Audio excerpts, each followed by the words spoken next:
Ô André, e o nosso amigo Renan Santos, o que você fala?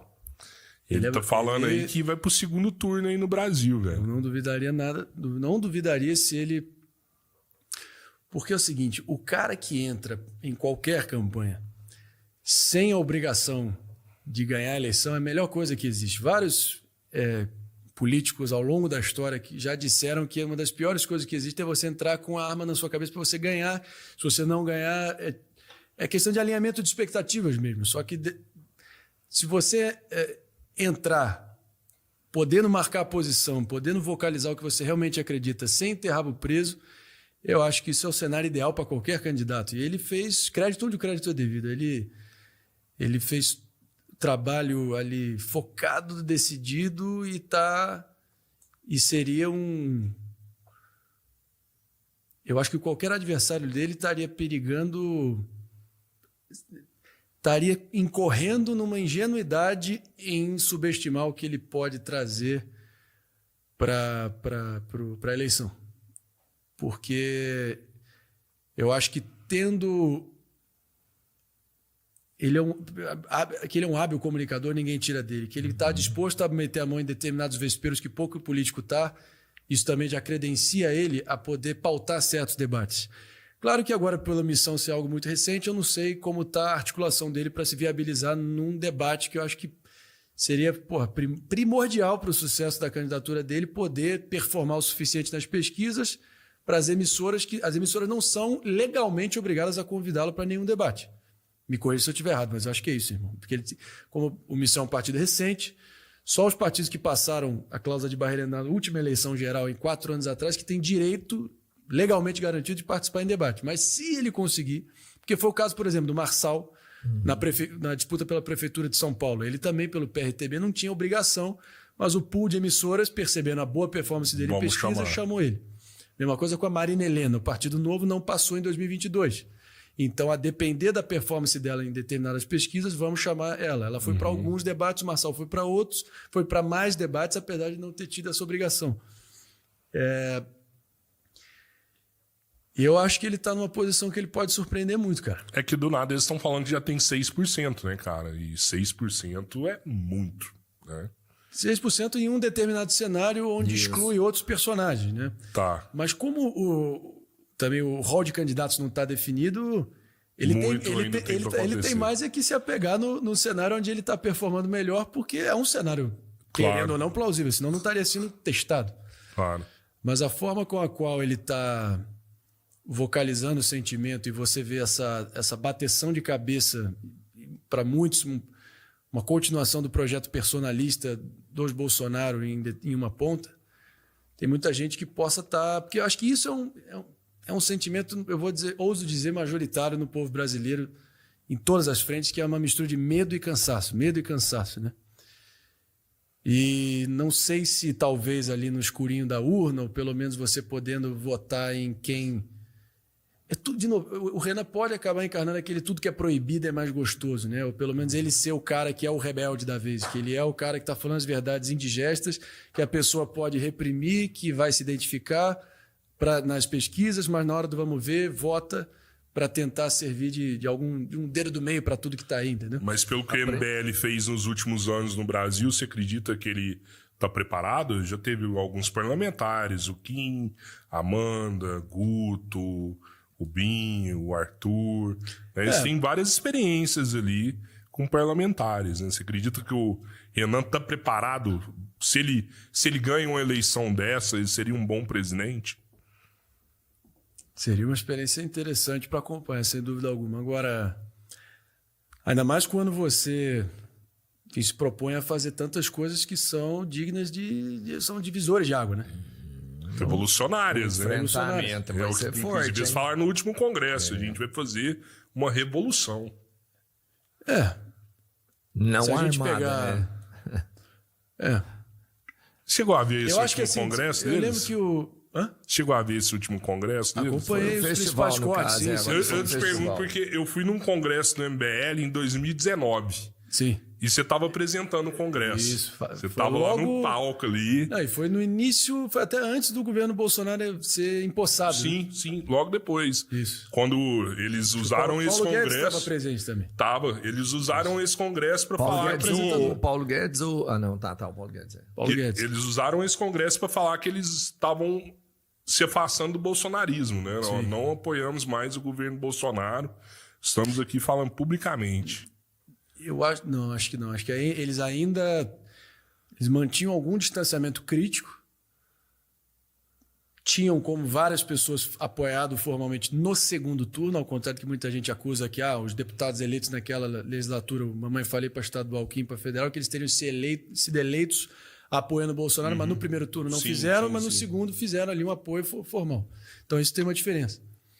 E não quero ser porta-voz deles. Agora, a única... No momento onde eles trazem... Tem uma coisa em qualquer conjuntura histórica, né, que é você... O nome mais sofisticado, né, a janela de Overton, mas para lhe simplificar, a janela do discurso, né? Quais são as teses aventadas ou os temas debatidos que chegam ao centro do debate público? É a janela do discurso. A janela que permite discursos, por mais extremados que eles poderiam ter sido em outros momentos, que eles já estão sendo avaliados como propostas a serem debatidas no centro do debate público brasileiro, ou qualquer debate público global em determinada conjuntura histórica. Então, eu acho que eles estão trazendo vários temas que eram vesperos, espinhosos, ali para o centro do debate, e só isso merece o reconhecimento. Agora, de fato, são muitos interesses entranhados, também tem toda uma questão de problemas muito crônicos que parecem ser ali enraizados na experiência brasileira. Estou falando de desfavelização, de você mudar o consenso jurídico garantista por completo, sem também fazer uma mudança total, enfim, para um regime de exceção. Todas iniciativas ali, desfavelização que eles fazem também para tentar reverter um processo histórico de urbanização desregrada, de ocupação irregular, que bem ou mal vem se agravando há 30 anos. Enfim, eu acho que se eles conseguirem achar a medida certa entre idealismo e capacidade de realização, mostrando que tem começo, meio e fim, aí mesmo é o seguinte, eleição é conquistar mentes e corações, é vender o sonho, mas aí também na hora de governar você vai ter que mostrar que para realmente se diferenciar de todos os outros que prometeram mundos e fundos e chegando na hora do vamos ver não cumprem, de realmente terem um plano de ação diferenciado para poder mostrar capacidade de realização e botar em prática tudo que estão advogando. Né? O MBL é direita. Não sei se eles estão... O MBL é uma direita. A primeira missão do MBL é matar o bolsonarismo? Aí você vai ter que perguntar para eles, eu não suporto a voz deles. Não, porque você entende, o público... Não, mas o público é o mesmo. Eles estão disputando o mesmo voto do Bolsonaro. Quem é esquerda não vai votar em MBL. Sem dúvida. E para eles conquistarem espaço, é uma ação natural para acabar com o Bolsonaro. Precisa do voto do Bolsonaro para entrar. Exato. Uma coisa que eu tenho pensado muito. Esse é o cenário político que eles vão enfrentar. Isso é um ponto. Eu não sei se a ação deles vem direta para isso, porque eles enxergam como adversário real a esquerda. E da esquerda eles não vão puxar voto, né? Não vai puxar voto. E é quem eles mais batem. Mas quem concorre ao voto com eles não é a esquerda. É a direita bolsonarista. Senão não entra. Tá, tudo bem, não precisa se complicar. Não é uma questão de complicar, só que realmente eu não tô aqui para advogar por nenhum lado, mas a questão, assim, voltando à vaca fria aqui, eu acho que tem um movimento que eu acho inteligente da parte deles, mas só a realidade como ela vai se desenrolar que a gente vai ter certeza de até que ponto isso vai ser bem sucedido.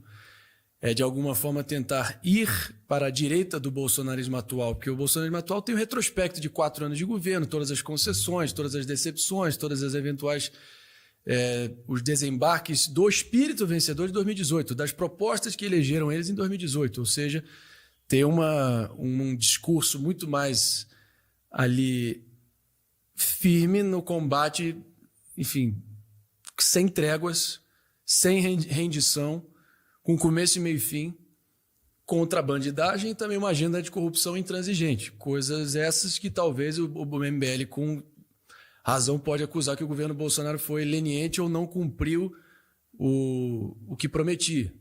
Mas, ao mesmo tempo, o bolsonarismo encarna na cabeça da maioria dos eleitores de direita também o espírito vencedor de 2018 que eu vi nascer dentro da minha casa, que aí sim eu posso lembrar o que o Bolsonaro... Enfim, que hoje em dia, de novo, que a colisão aqui é o governo Bolsonaro e tudo que ele fez, mas ao mesmo tempo, em vez de ser... é a gratidão e a lealdade que muitas pessoas têm por ele ter, querendo ou não, rompido a hegemonia petista e tendo vencido aquela eleição. E não ter tido nojinho de pegar aquela nota de R$1.000 no chão que estava escrito Deus, Pátria, Família e Liberdade. Que ainda são os valores que calam fundo em grande parte do povo brasileiro, entendeu? Qual foi a primeira vez que você decepcionou com o Bolsonaro? Foi depois das eleições, não foi? Eu já chego lá, prometo. Podemos falar sem problema nenhum.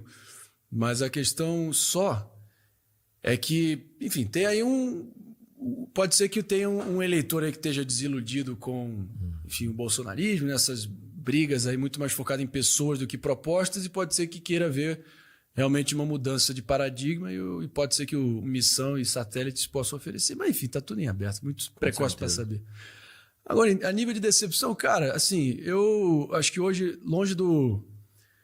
O que tem até um hino da aeronáutica que fala o fragor da disputa, né? Ou seja, hoje, muitos anos depois, eu sei separar o joio do trigo daquela experiência toda, eu tenho distanciamento crítico suficiente para poder ter, enfim, virado a página, olhado para frente e saber olhar, enfim, para frente, e não deixar com que qualquer eventual picuinha pessoal possa eternamente controlar ou servir de filtro para eu analisar qualquer coisa que venha de pessoas que eu possa ter tido um arranca-rabo em algum momento, entendeu? Pelo contrário, eu acho que tem uma coisa que eu me orgulho é de várias pessoas aí da midiosfera de direita que ficaram associados ao bolsonarismo, que eu mantive relações pessoais e que, obviamente, reconhecem que talvez o meu ângulo de crítica ao Bolsonaro em algum momento foi muito mais de uma posição de cobrar ele e o governo dele por promessas feitas naquele espírito vencedor que eu vi nascendo dentro da intimidade dos meus talheres, ali dentro de casa,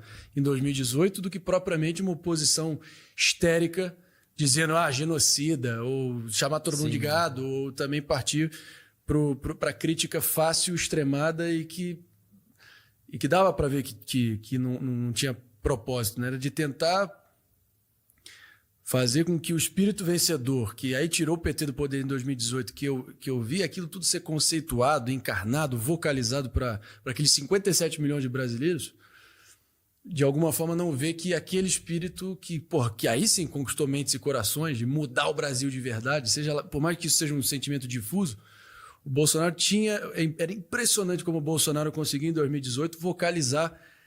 Outro dia eu estava vendo lá as gravações que ele fez lá em casa, como ele conseguia apelar para a lógica popular, para o que a gente poderia chamar de senso comum ou bom senso, principalmente na área de segurança.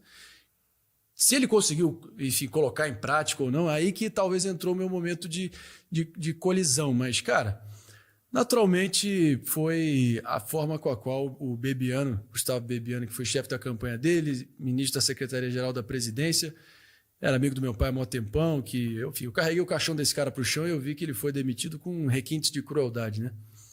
Mas, enfim, águas passadas, acho que enfim, eu escrevi um livro sobre isso, tá na posteridade, mas, enfim, vida que segue. O Brasil não é uma piada? É isso aí.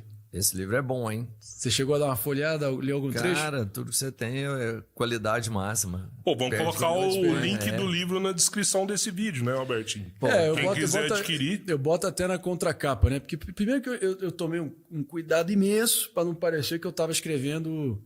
Claro que eu falo sobre, muito do meu desabrochar pessoal, político, intelectual e como que isso informou minha visão de mundo e como que eu lidei com aquela loucura de ter sido uma espécie de o anfitrião improvável, minha família, no caso, da campanha presidencial mais improvável da Nova República. Verdade. E eu fui testemunho ocular de vários capítulos ali de altíssima temperatura e pressão, com os personagens, por mais caricatos que eles fossem, que bem ou mal estavam ali prestes a tomar o poder ali, ter as rédeas das decisões do Brasil naquele momento.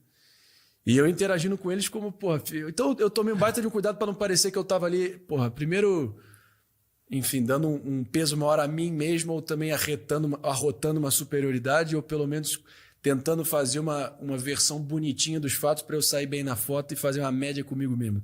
Quem lê o livro sabe que é um livro honesto, que eu consigo rir de mim mesmo e de situações trágicas, tragicômicas, e ter o distanciamento crítico suficiente para poder pintar de forma fiel esses personagens. E aí o que eu falo também, contar a minha versão dos fatos, porque ninguém tem a versão final dos fatos, porque ninguém a tem, porque cada um tem a sua visão de acordo com a tua interpretação de fatos. Agora, tem alguns acontecimentos e eventos que, talvez só eu vi e que os outros personagens ali vimos. Eu acho que eu consegui dar para o leitor aquela posição da mosquinha na parede, sabe? Vendo vários capítulos assim inacreditáveis da campanha.